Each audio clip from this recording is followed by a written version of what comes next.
Biberče. Narodna bajka za laku noć.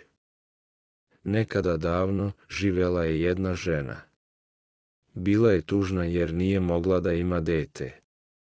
Svakog dana se molila Bogu: daj mi, Bože, dete makar bilo malo kao zrno bibera, i Bog joj usliši molitvu. Rodi ona sina, sitnog kao biberovo zrno, u početku je bila presrećna.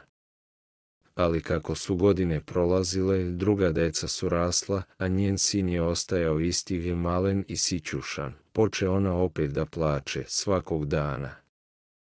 Jedne noći joj u san dođe glas i reče: ne tuguj više. Tvoj sin će porasti. Biće velik kao jablan, te posle tog sna srce joj se ispuni nadom.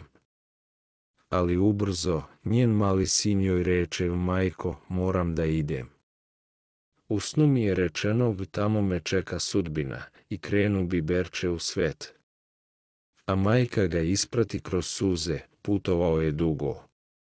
I stigao do jednog velikog carskog dvora. U bašti ispod drveta sedela je prelepa careva kći i plakala.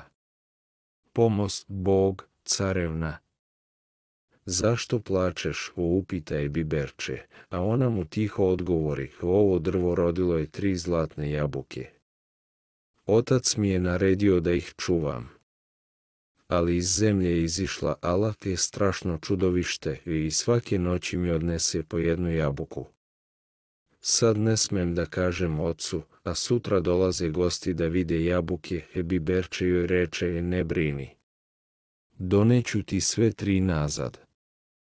Samo mi daj 2 svojih slugu. Kupio je jednu ovcu.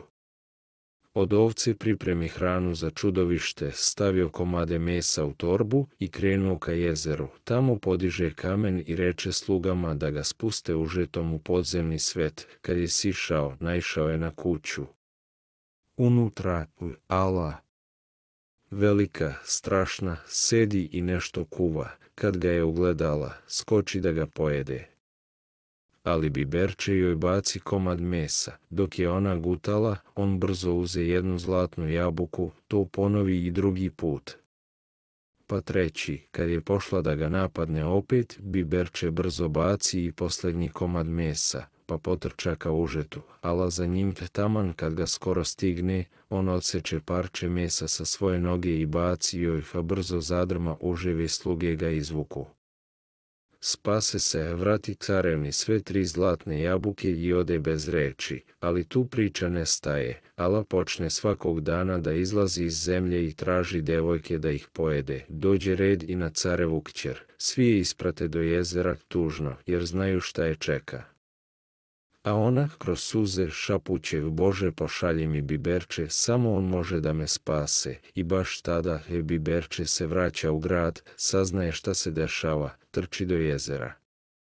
Carevno, hoćeš li poći za mene, ako te spasim? Ne, ona se nasmeja i kaže: ako si ti biberče, ti si moj spasitelj. On joj pokaže prsten koji mu je ranije dala i ona zna da je to zaista on. Kad jezero poče da se talasa, biberče legne da malo odmori.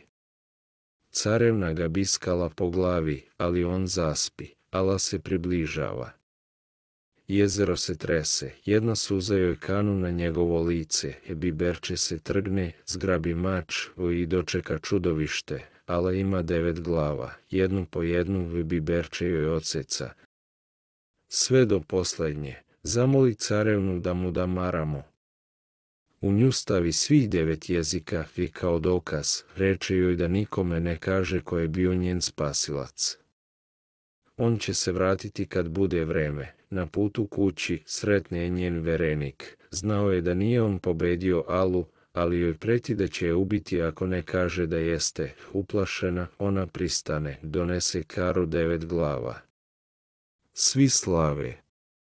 Sprema se svadba, ali careva kći se pravi da je bolesna, ve čeka biberče, i on dolazi. Sud odlučuje ko prvi dođe u crkvu ujutru, njegov je carevna. Lažni junak krene još u ponoć, ali čim kroči u crkvu, zemlja se otvori i on padne na noževe.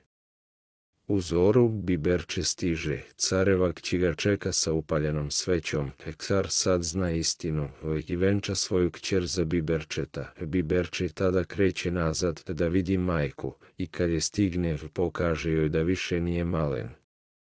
Sad je velik. Velik srcem, velik hrabrošću i velik ljubavlju. Kraj bajke.